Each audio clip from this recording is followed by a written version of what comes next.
Sumainyo ang Panginoon. At sumayo rin. Ang mabuting balita ng Panginoon ayon kay San Juan. Papuri sa iyo, Panginoon. Noong panahong iyon, lumingon si Pedro at nakita niyang sumusunod ang alagad na minamahal ni Jesus. Iyong humilig sa dibdib ni Jesus nung sila'y naghahapunan at nagtanong, Panginoon, sino po ang magkakanulo sa inyo? Nang makita siya ni Pedro, tinanong nito si Jesus, Panginoon, ano po naman ang mangyayari sa taong ito? Sumagot si Jesus, kung ibig ko, mabuhay siya hanggang sa pagbabalik ko. Ano sa iyo? Sumunod ka sa akin.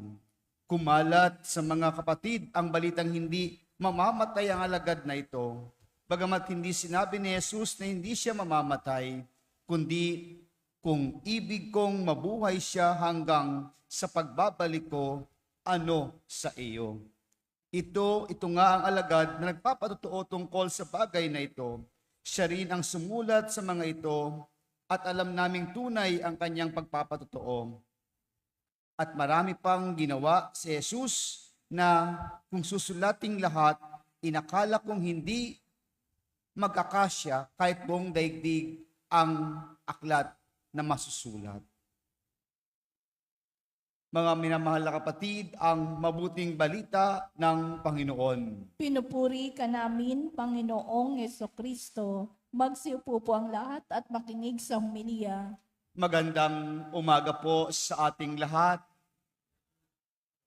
Ito po ay hudyat na pagtatapos ng panahon ng Pasko ng Muling Pagkabuhay. Mamayang hapon o bukas, ipagdiriwang na po natin ang Pentecostes na siyang katapusan ng Pasko ng Pagkabuhay na ating ipinagdiriwang. Mga minamahal na kapatid, sa ating mga pagbasa ngayon, at ngayon din po pala ay unang araw o Sabado ng buwan, tayo po ay umaalala din sa karangalan ng ating Inang Maria. No po ang debosyon natin sa ating Inang Maria sa unang Sabado, pagkilala sa ina ng ating Panginoon, na kung saan taglay din ng ating Inang Maria ang tunay at buhay na panampalataya sa ating Panginoon at kanyang inako ang kanyang misyon na ipinagkaloob sa kanya ng ating Ama, na kanyang sinunod na may katapatan at buong buhay niyang inialay din ang kanyang sarili upang maging halimbawa ng tunay na tumatanggap sa kalooban ng ating Panginoon, na siyang ating salmong tugunan sa araw na ito. Kung napansin niyo po, poon ang mga mabuti ay kapiling mo parati. Tulad ni Maria, mga minamahal na kapatid, siya'y sumunod sa kalooban ng Panginoon. Kapiling niya palagi ang ating Panginoon. Ang kanyang mabuting kaisipan, ang kanyang mabuting gawa, ito'y kapiling niya ang ating Panginoon. Kaya po tayong lahat din ay inaanyayahan. Ang mga mabuti ay kapiling mo parati. Kapiling natin ang Panginoon. Ang tanong sa atin, mabuti ba ang ating mga ginagawa? Mabuti ba ang ating saloobin? Mabuti ba ang ating mga kaisipan? At kung tayo magsasagot o sumasagot ng oo, nasa atin ang presensya ng ating Panginoon. Dahil alam po natin, ang Panginoon ay kabutihan. Lahat ng kabutihan ay nagmumula sa ating Panginoon. At yan ang mukha ng ating Panginoon sa pang-araw-araw nating buhay. Ang Panginoon taglay ang tunay na kabutihan na dapat nating tularan. Na kung saan, kung gagawin natin ito at isa sa buhay, nasa atin ang diwa at mukha at presensya ng ating Panginoon. Kaya po, sa ating unang pagbasa, si Pablo ay patuloy na nangangaral. Patuloy na ipinapalaganap ang mabuting balita dahil ito'y mabuti at nandoon ang presensya ng ating Panginoon. Sa kanyang pangangaral, nandoon ang kabutihang taglay. Ibinabahagi ang ating Panginoon na dapat hindi maputol at hindi ito mamatay. Kailangan may buhay ang kanyang pangaral upang patuloy na lumaganap sa sanlibutan. At hanggang sa ngayon, mga minamahal na kapatid, may kabutihan at nasa atin ang kapiling natin ang presensya ng ating Panginoon. Kaya po sa ating ebanghelyo din ngayon, nagtanong din si Pedro kung dahil nakita niya yung minamahal niyang alagad ay naghilig noong sa huling hapunan. At mayroong nagkanulo kay Jesus. Anong sabi ni Pedro sa Panginoon? Kung ibig kong mabuhay, mamamatay po ba siya? Sabi ni Pedro kay Jesus sa ating Panginoon, anong sagot ni Jesus? Kung ibig ko, mabuhay siya hanggang sa pagbabalik ko.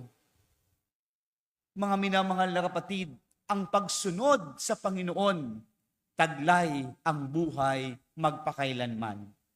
Kaya po, kung tayo sumusunod sa may kabutihan, araw-araw, hindi ito mamamatay.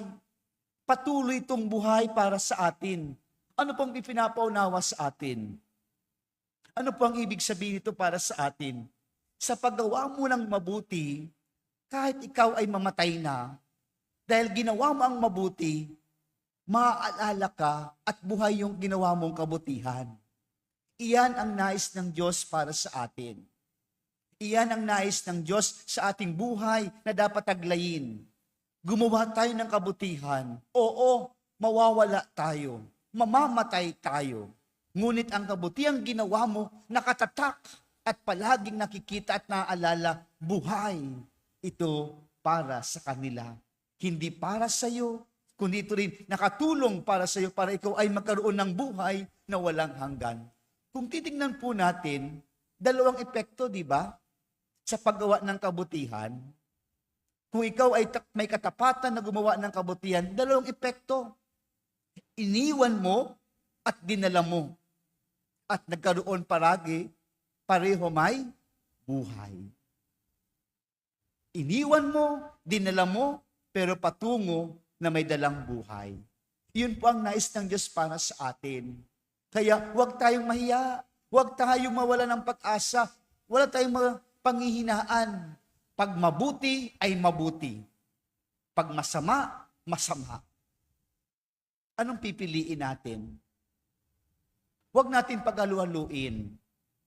Minsan po kasi ngayon, sa panahon natin ngayon, ang masama dahil ginagawa ng karamihan, dahil ito'y talamak o nandiyan sa ating paligid, ay tama na yan. Okay na yan. Pero sa mata ng Panginoon, panindigan po natin. Unti-unti nating tayo mismo ang pumapatay ng kabutihan. Ano pong halimbawa nito sa atin? Halimbawa, yung mga nagkasamang mag-asawa daw sa kanilang paningin at sinasabi, mag-asawa daw sila, pero hindi naman sila kasal. Halimbawa sa ganoong pamamaraan. Okay lang yan, kasi hindi naman kami sakit ng ibang tao, wala naman kami ginagawang masama. Sa tingin niyo, walang ginagawang masama. Pero ang lalaki at babaeng nagsasama sa isang bubong, kailangan may sakramento ng kasal. Dahil maraming gumagawa, okay na lang sa mga susunod na henerasyon, okay na lang. Hanggang namatayan na lang nila, hindi sila nagpakasal. Akala nila tama yung ginawa nila. Kaya, tayo, mga nakakaintindi at nakakaunawa, yumayakap sa panampalataya, huwag tayong pumayag. Higit sila yung mga babae. Kung ako gusto niyong makasama sa buhay, pakasalan mo ako, iharap mo ako sa harapan ng altar ng simbahan, sasama ako sa iyo. Kung minamahal mo ako, panindigan po natin yan. Anong pinapairal natin? Damdamin natin. Kasama din ang pananampalataya. Kasama din ang ating pag-ibig sa Diyos. Hindi lang pag-ibig mo. Para magkaroon ng buhay at kabutihan. Anong resulta nito? Pag nagkaanak sila mama at papa nagpakasal. Ako din. Magpapakasal din ako. Hindi ako papayag na mag-aasawa ako na walang kasal. Anong nangyayari ngayon? Sila mama nga, sila ate nga. Ganong ginawa. Doon lang nagsama lang sila. Sunod-sunod. May kabutihan ba doon? Wala. Di po ba? Iyong sinasabi ni Jesus sa atin, pagkabutihan, may naiiwan na dadala mo patungo sa buhay na walang hanggan. Kaya po, hindi man mahirap, pagsasabuhay lang at katapatan sa ating pananampalataya. Kaya po sa pagpapatuloy ng ating pagdiriwang, sa pagpapatuloy ng ating pananampalataya, ang pananampalatayang taglay natin, ito'y dapat magkaroon ng bunga ng kabutihan. At ito'y sinasabi sa atin, magkakaroon ng buhay na walang hanggan. Ang mga mabuti ay kapiling mo parati. Iyan ay pangako na 100% na binibigay sa atin ng ating Panginoon. 100%. Pag tayo gumawa ng kabuti, tayo ay kapiling at kamukha din ng ating Panginoon. Pagsumikapan po natin ito. Amen.